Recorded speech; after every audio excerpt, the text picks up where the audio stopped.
El silencio en el gran salón de la hacienda en Saint-Domingue era una entidad física, densa y pesada como el aire que precede a una tormenta tropical. La celebración había sido interrumpida no por un grito, sino por su ausencia absoluta. Sobre la larga mesa de caoba pulida, el escenario era de una opulencia macabra. Botellas del más raro jerez español yacían volcadas, su contenido oscuro y dulzón mezclándose con un hilo de sangre que escurría, lento y viscoso, de los labios entreabiertos del señor de la casa.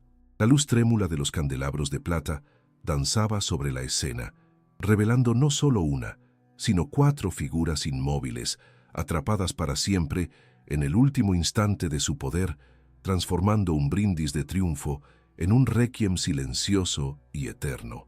El patriarca, Monsieur Dubois, yacía reclinado en su silla de respaldo alto, con la cabeza colgando hacia atrás, revelando la arteria pulsante en su cuello ahora quieta para siempre.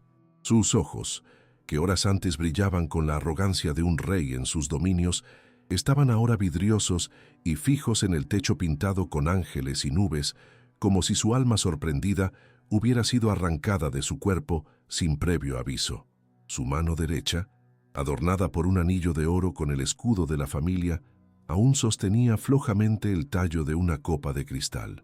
No había tenido tiempo para sentir dolor, solo la suprema incredulidad de ser aniquilado en la cúspide de su gloria, traicionado por aquello que más amaba, su propio lujo.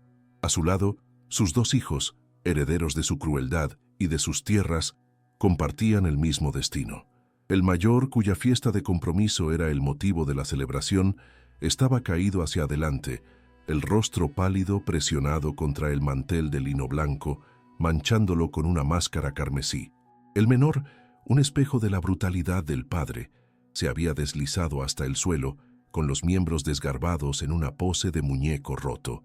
Eran la imagen de la semilla del mal, arrancada de la tierra antes de que pudiera generar nuevas raíces de tiranía. La promesa de continuidad del linaje, el motivo del brindis, había muerto en sus gargantas junto con el vino envenenado. El cuarto hombre, el hermano del amo, completaba el cuadro de la aniquilación total. Su muerte sellaba el fin del apellido Dubois en aquella tierra. Él era la última columna que sostenía la casa, y ahora se había derrumbado como las otras, con la misma rapidez y silencio. La escena no era solo un asesinato múltiple, sino un acto de exterminio calculado, una poda quirúrgica que cortaba no solo las ramas, sino el tronco mismo del árbol genealógico.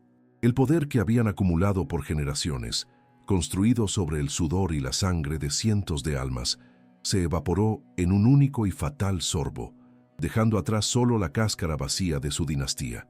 En el umbral de la puerta que conectaba el salón con la cocina, una figura solitaria observaba la carnicería con una calma divina y aterradora. Era Yemayá, la nodriza, la mujer que había servido a aquella familia durante décadas con una lealtad que nadie jamás se había atrevido a cuestionar. En sus manos sostenía una bandeja de plata ahora vacía. Su rostro, un mapa de dolores antiguos y de una resolución inquebrantable, no delataba emoción alguna. Sus ojos oscuros reflejaban la luz de las velas, pero no revelaban nada del huracán que habitaba en su interior, la fuerza de la naturaleza que ella había contenido y canalizado para aquel único y devastador momento. Ella era la pregunta y la respuesta, la sierva invisible que se había convertido en el juez final. La mano que meció la cuna y que ahora cavaba la tumba. En aquel silencio absoluto, roto solo por el crepitar de las llamas de las velas, la presencia de Yemayá era la pieza central del misterio. ¿Cómo aquella mujer, cuyo mundo se resumía en servir, pudo convertirse en la ejecutora de un plan tan perfecto e implacable? El aire del salón estaba impregnado no solo con el olor de la muerte, sino con el peso abrumador de una justicia ancestral que finalmente había venido a cobrar su deuda, dejando una única y terrible pregunta flotando sobre los cuerpos. ¿Cómo? Antes de descubrir la terrible cadena de eventos que nos trajo hasta aquí, cuéntame en los comentarios desde dónde me estás viendo. Es increíble saber hasta dónde llegan estas historias.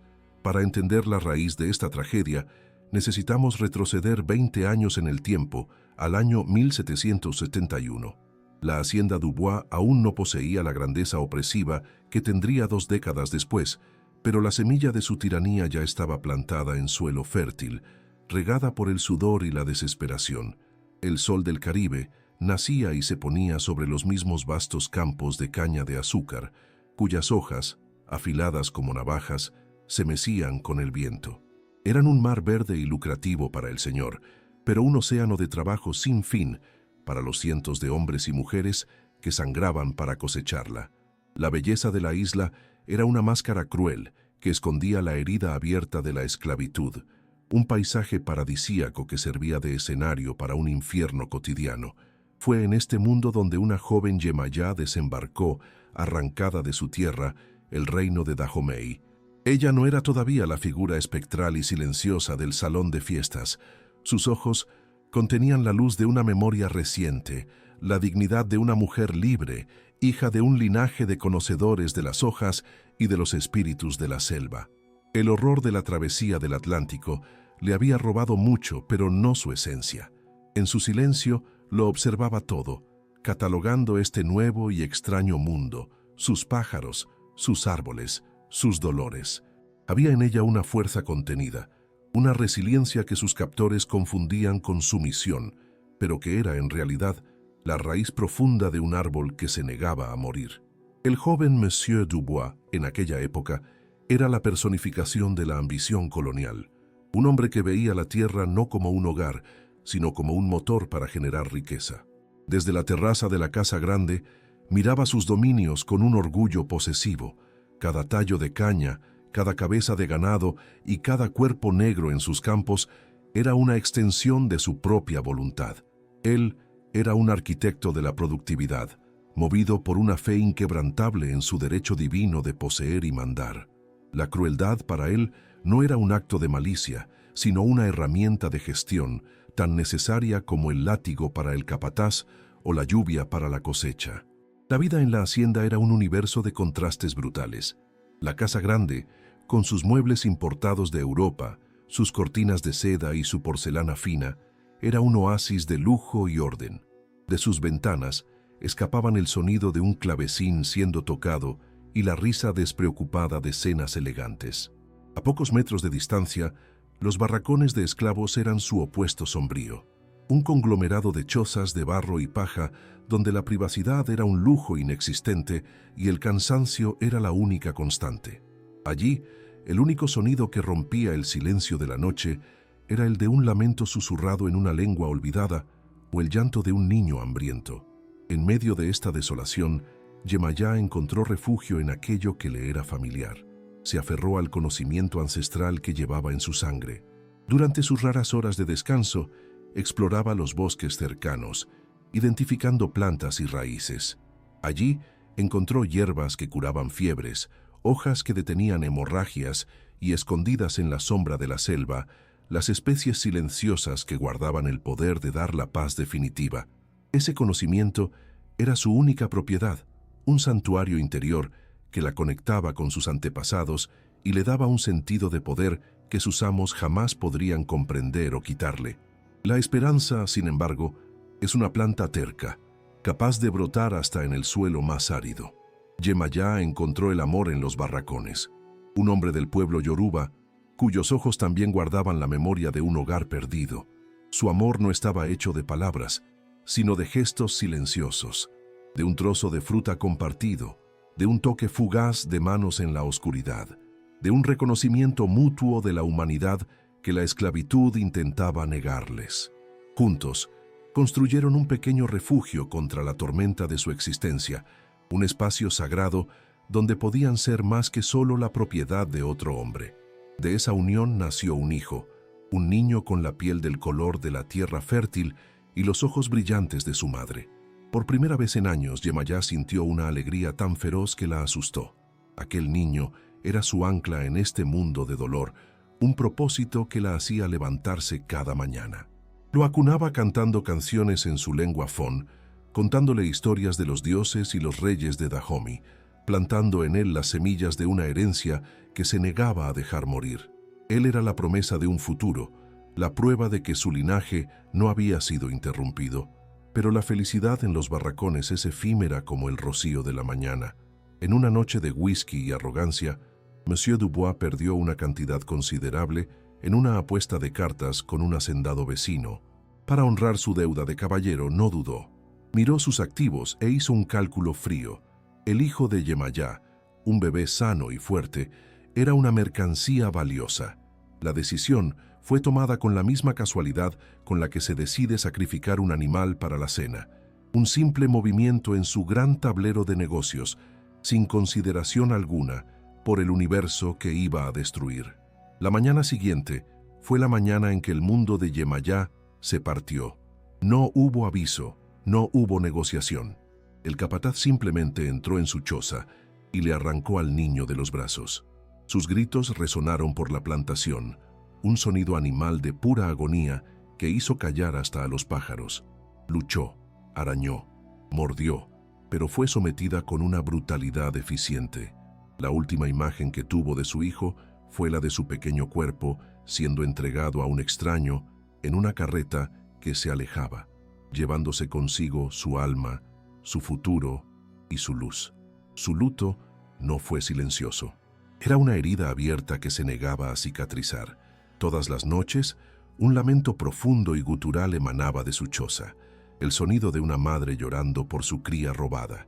Ese llanto, para los oídos del Señor y de su esposa, no era la expresión de un dolor humano, sino un ruido incómodo, una insubordinación, una ruptura de la paz forzada que ellos imponían en su propiedad. El dolor de Yemayá era un inconveniente que debía ser silenciado, y la oportunidad para ello no tardó en llegar. La esposa de Monsieur Dubois dio a luz a su primer hijo, un niño frágil y pálido. Sin embargo, ella no tenía leche, y el bebé lloraba incesantemente de hambre. Fue entonces cuando la crueldad del sistema se reveló en su forma más perversa. Como castigo por su luto audible, Yemayá fue convocada a la casa grande. La orden era clara y monstruosa. Ella, que lloraba la pérdida de su propio hijo, sería forzada a convertirse en la nodriza del heredero del hombre que lo había vendido. Su cuerpo, que aún producía el alimento para el hijo ausente, sería ahora usado para nutrir el linaje de su opresor. El momento en que pusieron al bebé blanco en sus brazos fue una tortura que ningún latigazo podría igualar. Su cuerpo reaccionó instintivamente, la leche fluyendo para el niño hambriento, pero su alma se retorció en un nudo de odio y repulsión. El bebé era inocente, pero era también el símbolo vivo de su pérdida, el ladrón involuntario del sustento que pertenecía a su propia sangre. Cada gota de leche que él bebía era una gota de veneno en el alma de Yemayá, alimentando una sed de justicia que un día se volvería insaciable. Algunos años después nació el segundo hijo de la pareja y el papel de Yemayá quedó sellado. Se convirtió en una sombra permanente en la casa grande, la figura silenciosa que cuidaba, limpiaba y alimentaba a los dos niños. Los vio dar sus primeros pasos, escuchó sus primeras palabras, cuidó de sus fiebres. Ella era la presencia constante, la sierva de confianza, la buena negra que conocía todos los secretos de la familia, mientras guardaba su propio secreto, la memoria de su hijo, como una brasa viva escondida bajo las cenizas de su corazón. Se convirtió en la trágica arquitecta de sus propios enemigos. Con su leche, su cuidado y su afecto forzado, fortaleció los cuerpos de los niños que crecerían para convertirse en réplicas de su padre. Los observaba imitar la arrogancia del patriarca, la forma en que trataban a los otros esclavos, el placer cruel que sentían en su poder incipiente. Estaba nutriendo a los monstruos que un día perpetuarían el mismo sistema que la había destruido, una ironía tan amarga que quemaba más que cualquier marca de hierro candente. Así, el tiempo pasó, y la calma se instaló. La hacienda prosperó, la familia Dubois solidificó su poder, y Yemayá perfeccionó su máscara de servidumbre. Se movía por los pasillos de la casa grande con una eficiencia silenciosa, sus sentimientos encerrados en un cofre tan profundo que nadie podía ver la tormenta que se formaba en su interior. Para todos, ella era solo parte del mobiliario, una presencia constante e inofensiva. Mal sabían ellos que estaban viviendo bajo el mismo techo de un volcán dormido y que el mundo que conocían, construido sobre el dolor de ella, ya estaba condenado. Los años se solidificaron en una rutina de servidumbre silenciosa. Yemayá envejecía, y con ella, los niños que había sido forzada a criar. Se convirtieron en hombres, pero la edad no les trajo sabiduría, solo una versión amplificada de la crueldad de su padre. Eran dos fieras criadas en el lujo, con un apetito insaciable de poder y una total ausencia de empatía. Yemayá los observaba con ojos que veían todo y no revelaban nada. Conocía sus debilidades, sus miedos infantiles que ahora se disfrazaban de arrogancia y el vacío en sus corazones. Ella era la guardiana de su infancia, una memoria viva que ellos, en su soberbia, ya habían olvidado y descartado. En medio de este paisaje de desesperación contenida, había una única luz que todavía conectaba a Yemayá con su tierra natal, el viejo griot de los barracones. Era un hombre encorvado por el tiempo y el trabajo, pero cuyos ojos aún contenían el fuego de las historias de su pueblo. Era el último de su generación que recordaba con claridad los cuentos de Anansi, la araña embustera y las epopeyas de los reyes de Dahomey. Sus palabras eran un bálsamo para las almas heridas, un hilo invisible que los unía a un pasado de reyes y reinas, recordándoles que eran más que las cadenas que los aprisionaban. Para Yemayá, el griot era más que un contador de historias. Él era su África. En las raras noches en que lograban sentarse juntos, lejos de los oídos del capataz, él le hablaba en lengua fon. Sus narrativas eran la única canción de cuna que le quedaba a su luto eterno, la prueba de que su identidad no había sido completamente borrada. Él era la memoria viva de su pueblo, la biblioteca ambulante de una cultura que se negaba a morir. En su voz frágil, Yemayá oía el eco de su propio padre, la risa de su madre, el alma de su hijo robado, el punto de quiebre, el evento que finalmente haría que el volcán dormido entrara en erupción, no provino de un ataque directo hacia ella. El dolor de Yemayá ya era un paisaje antiguo e inmutable. El catalizador fue un ataque a su herencia, al último vestigio de su alma. Sucedió en una tarde sofocante, después de una cosecha mediocre que dejó a Monsieur Dubois furioso. Humilló a sus hijos públicamente, llamándolos incompetentes. Heridos en su frágil orgullo, los dos hermanos, borrachos de ron barato, necesitaban encontrar a alguien más débil para exorcizar su propia humillación. Sus ojos crueles recorrieron el patio de los barracones y se posaron sobre el objetivo perfecto, el viejo griot, que descansaba a la sombra de un árbol de mango, tallando un pequeño trozo de madera. Él representaba todo lo que despreciaban: la debilidad de la vejez, la inutilidad de tradiciones que no generaban ganancias y una dignidad silenciosa que no podían quebrar. Arrastraron al anciano al centro del patio, bajo el sol abrasador, acusándolo de pereza, de hechicería, de cualquier pretexto que justificara la violencia que anhelaban infligir. Lo que siguió fue un espectáculo de sadismo puro. Lo ataron a la picota, y los latigazos comenzaron no con la eficiencia metódica del capataz, sino con la furia caótica y descontrolada de dos tiranos mimados. El sonido del cuero rasgando la piel frágil resonó por la hacienda, pero el viejo no gritó pidiendo misericordia. En cambio, entre cada golpe, susurraba con la voz cada vez más débil los nombres de sus dioses, los orishas, los linajes de su pueblo. Estaba transformando su tortura en un ritual, su muerte en una última y definitiva historia. Los hermanos se reían, burlándose de sus plegarias, de sus murmullos de salvaje. Con cada nombre de un dios antiguo que él pronunciaba, la violencia de ellos aumentaba, como si quisieran azotar no solo el cuerpo del hombre, sino la existencia misma de su fe, de su mundo, de su memoria. El látigo no solo estaba cortando su carne, estaba intentando borrar las palabras, silenciar la historia, matar el alma de un pueblo entero que residía en aquel frágil cuerpo.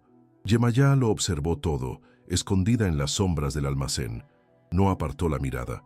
Se obligó a absorber cada detalle de aquella brutalidad, la sonrisa en los rostros de los hombres que amamantó, el sonido de huesos rompiéndose, el silencio de los otros esclavos, paralizados por el terror y la impotencia.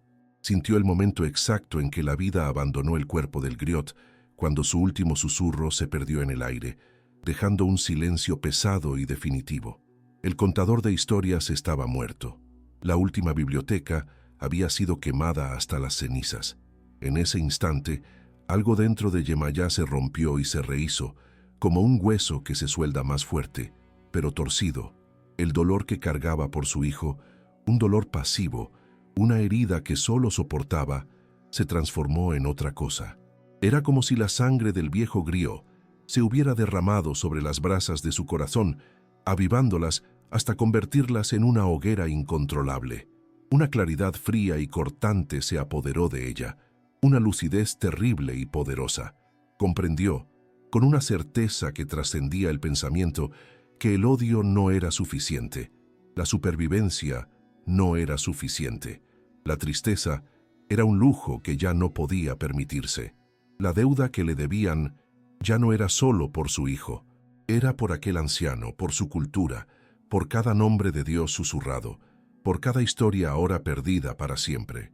La plaga no era solo Monsieur Dubois, era su semilla, su linaje, la idea misma de que ellos pudieran seguir existiendo.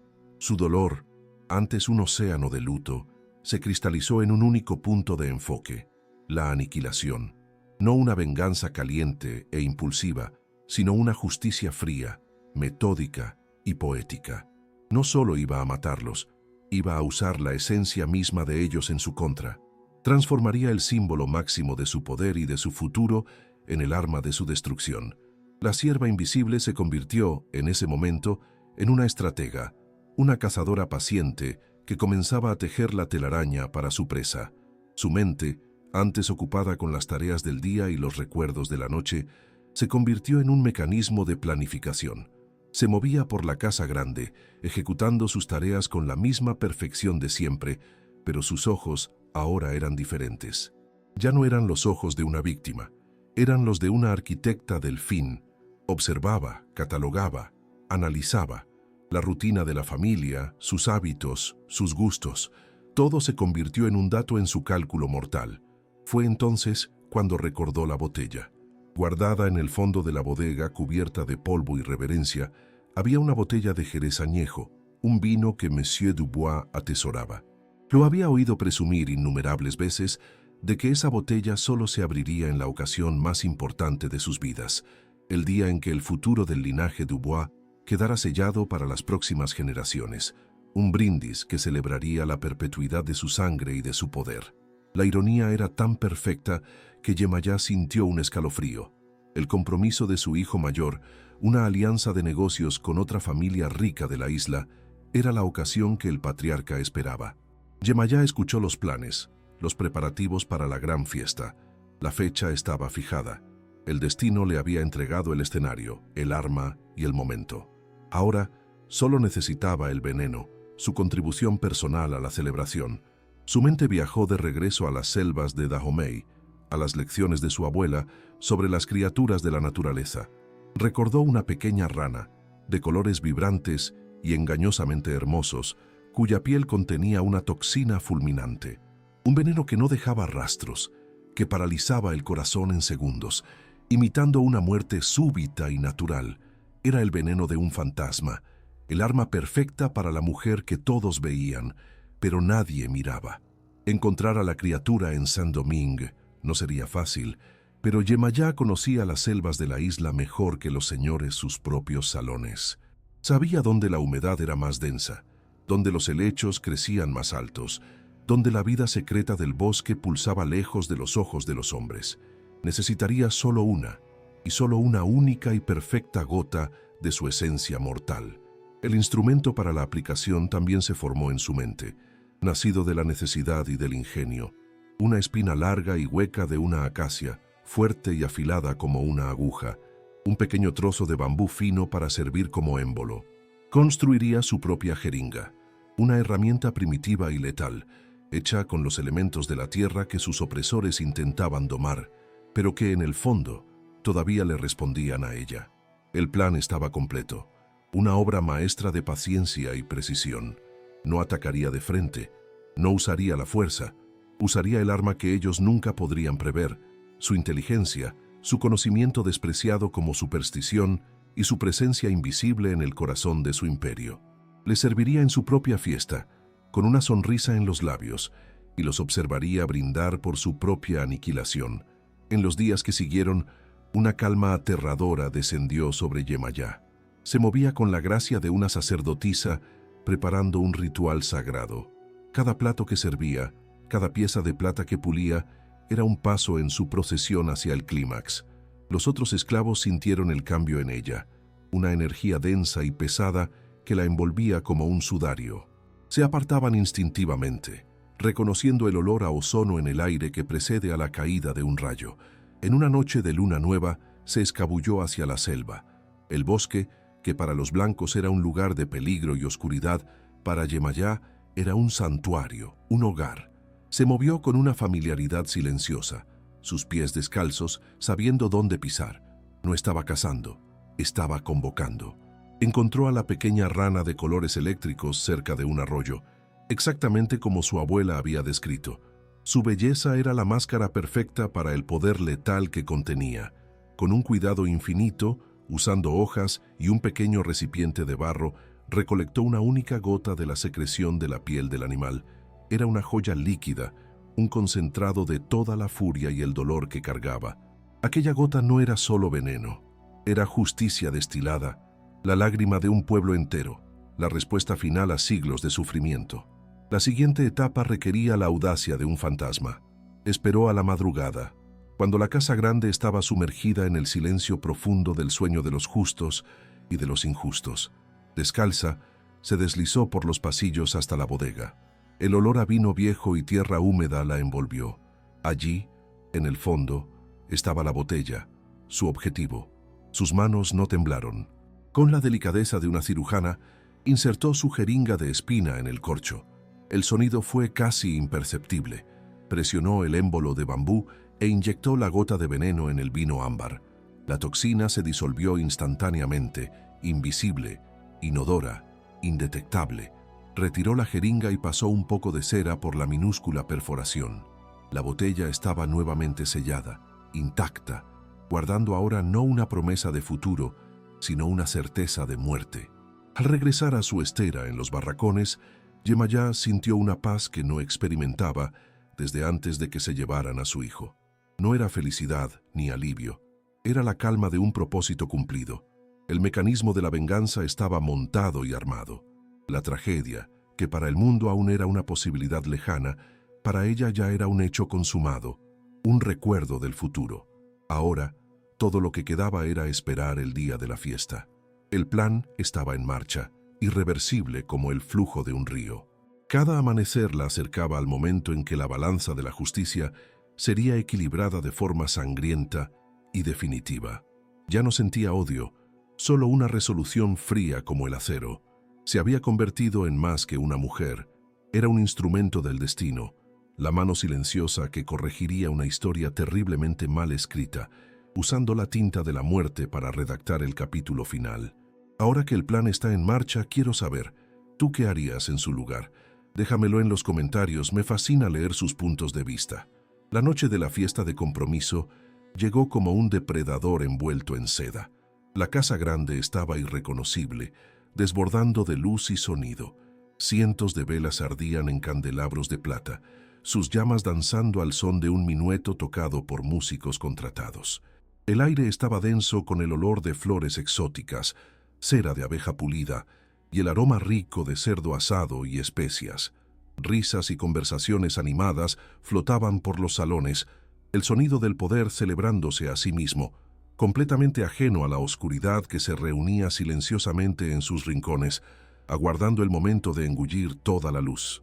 Los invitados eran la élite de Saint-Domingue, hombres y mujeres cuyas fortunas fueron construidas sobre las espaldas dobladas de incontables esclavos. Llegaron en sus carruajes, vestidos con terciopelos y sedas importadas de Europa. Entre ellos estaba la novia, una joven de belleza frágil y ojos ingenuos, radiante de felicidad. Sonreía a su prometido, el hijo mayor de Dubois, sin percibir la bestialidad que se escondía detrás de sus buenos modales. Estaba a punto de casarse no con un hombre, sino con una dinastía maldita, y su velo de novia sería, en breve, un sudario. Yemayá se movía entre ellos como un espíritu, una sombra funcional cuya presencia era tan esperada y tan ignorada como la de las propias paredes. Con una bandeja de plata en las manos, servía vino, reponía platos, su eficiencia impecable siendo la máscara perfecta para la tormenta en su alma. Cada sonrisa que ofrecía, cada inclinación de cabeza, era un acto de guerra disfrazado de sumisión.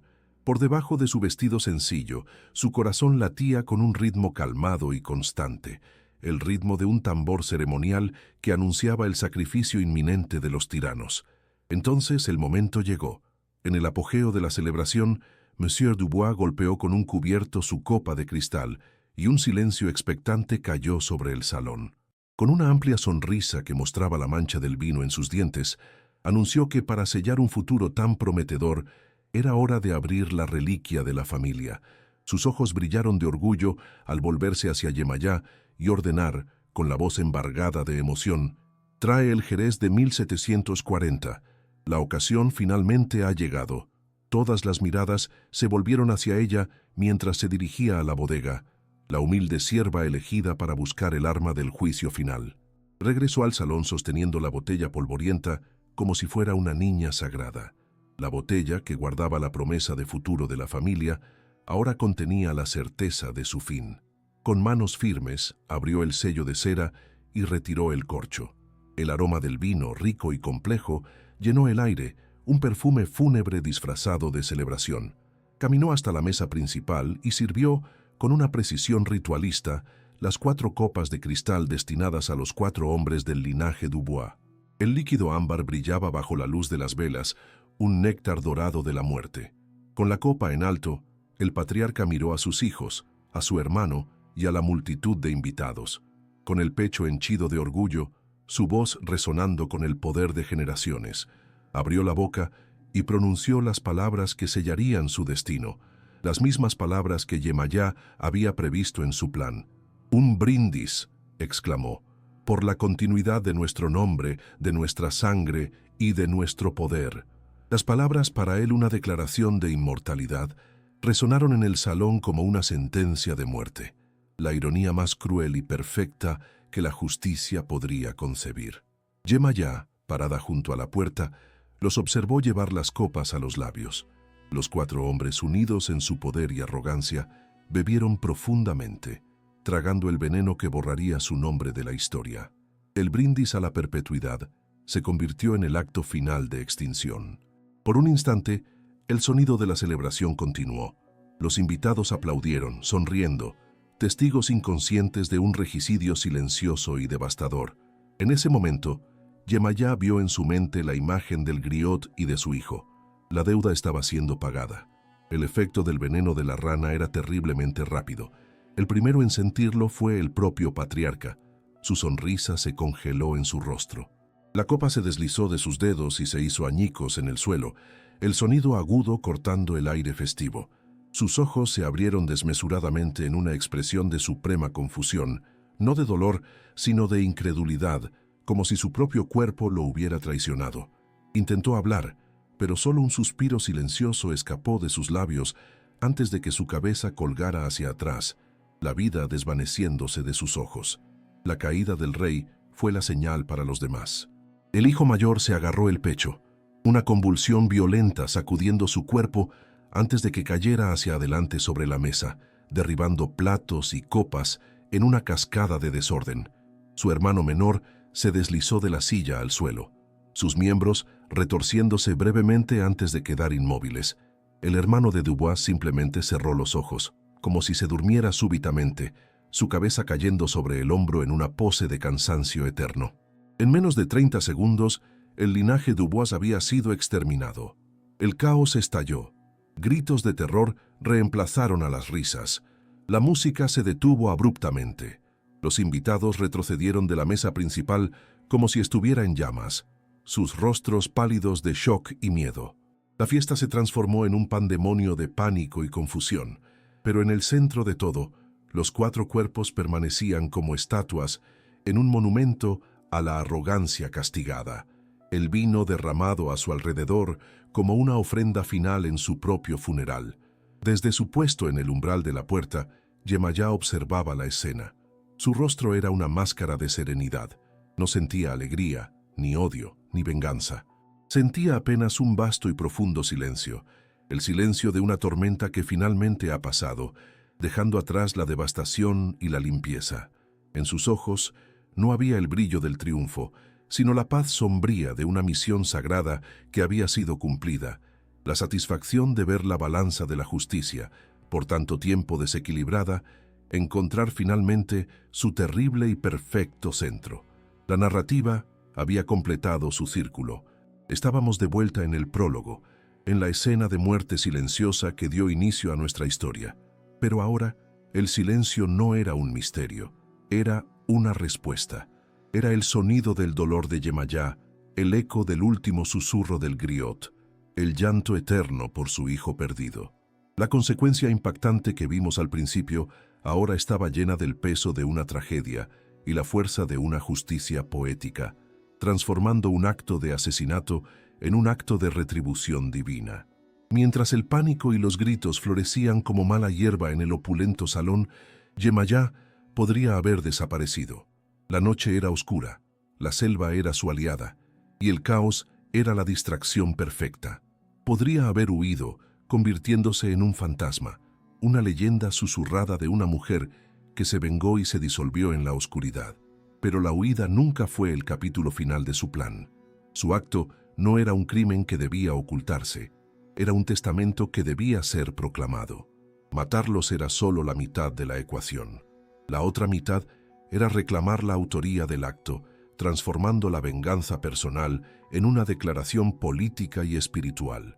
Con una calma que contrastaba violentamente con el desorden a su alrededor, le dio la espalda a la carnicería.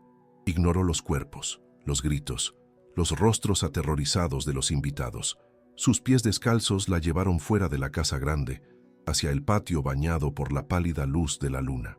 Cada paso era deliberado, una peregrinación de regreso al epicentro de su dolor y su transformación. No estaba huyendo de su acto, estaba caminando hacia su significado más profundo, hacia el altar donde el sacrificio de su furia había sido concebido. Se detuvo en el centro exacto del patio, en el lugar donde la tierra apisonada aún guardaba la memoria de la sangre del viejo griot. Allí, bajo la mirada silenciosa de las estrellas que tantas veces fueron testigos de su sufrimiento, se sentó. No se arrojó al suelo en desesperación, ni se encogió de miedo. Se sentó erguida con la dignidad de una reina tomando posesión de su trono. Envuelva por la noche, se convirtió en una estatua viviente de retribución, una figura de poder primordial que no necesitaba palabras para comunicar su soberanía. Y entonces, esperó. Cuando las autoridades coloniales llegaron, encontraron un escenario que desafiaba la lógica. Dentro de la casa, la élite de la isla en estado de shock y los 4 hombres más poderosos de la región, muertos. Afuera, en el patio, la única esclava que no había huido ni se había escondido, sentada en una vigilia silenciosa. Se acercaron a ella con armas y gritos, esperando encontrar a una criminal acorralada. En su lugar, encontraron a una jueza que parecía estar esperándolos, su rostro impasible, sus ojos conteniendo la calma de un océano profundo. Su confesión, cuando llegó, no fue extraída por la fuerza, fue ofrecida como un regalo, una lección. Con la voz firme y clara, desprovista de cualquier rastro de miedo o arrepentimiento, narró su historia. Habló del hijo que le fue robado, de la leche que fue forzada a dar, del griot que fue asesinado. No estaba pidiendo clemencia ni justificando un crimen. Estaba presentando la factura de una deuda antigua, explicando la lógica inevitable de su justicia. Sus palabras silenciaron a los soldados, que nunca habían presenciado tal audacia y dignidad en alguien que consideraban menos que humano. El sistema colonial, confrontado con algo que no podía comprender, reaccionó de la única manera que conocía, con fuerza bruta. La dignidad de Yemayá era una afrenta, su falta de remordimiento, una herejía. Era peligrosa no solo por lo que hizo, sino por quién era en el momento de su confesión.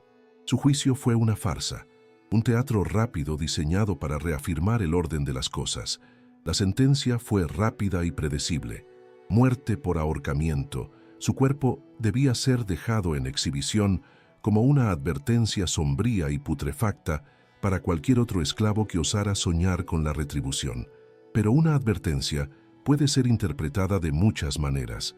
Para los amos de esclavos, la horca de Yemayá era un símbolo de su poder inquebrantable. Para los esclavizados, sin embargo, se convirtió en un altar. El acto de Yemayá, destinado a ser un cuento de advertencia, se transformó en una epopeya de esperanza. La historia de la gota silenciosa comenzó a extenderse, llevada por el viento a través de los cañaverales, susurrada en los barracones durante la noche, cruzando islas en barcos mercantes. Se convirtió en un mito fundador, una prueba de que la justicia más devastadora podía venir de la mano más silenciosa.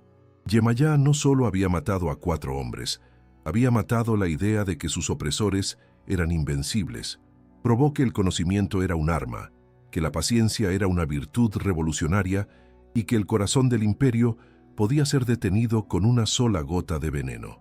Su historia enseñó que la verdadera resistencia no siempre era un levantamiento ruidoso, sino que podía ser un plan meticuloso, ejecutado a lo largo de décadas, escondido detrás de una máscara de servidumbre. El día de su ejecución caminó hacia la horca con la misma calma regia con la que se sentó en el patio. Sus ojos recorrieron a la multitud, no buscando simpatía, sino haciendo un último registro. No ofreció últimas palabras. Su silencio fue su oración final, su legado. Cuando su cuerpo cayó, no hubo un grito de triunfo de los opresores, solo un silencio incómodo. Habían matado a la mujer, pero sin saberlo, habían dado a luz a una inmortal, a un espíritu. La hacienda Dubois se convirtió en un lugar embrujado, no por los fantasmas de los hombres muertos, sino por el espectro de la justicia de Yemayá. La tierra se secó, los negocios quebraron y la propiedad fue abandonada, un monumento en ruinas a la furia de una sola mujer. La naturaleza la reclamó lentamente, las enredaderas cubriendo las paredes de la casa grande como un sudario, un recordatorio de que ningún imperio construido sobre el dolor puede durar para siempre. Con el tiempo, la historia de Yemayá trascendió el estatus de leyenda. En las prácticas espirituales que florecían en secreto, fue elevada. Se convirtió en un arquetipo, el espíritu de la retribución paciente, la madre que venga a los hijos perdidos. Su nombre era invocado en plegarias silenciosas por aquellos que sufrían injusticias, un símbolo de que incluso en la más profunda oscuridad, la semilla de una justicia terrible y hermosa puede estar creciendo, esperando el momento adecuado para florecer. La ahorcaron como a una criminal, pero para los oprimidos de todo el Caribe, Yemayá se convirtió en la prueba viviente de una verdad eterna.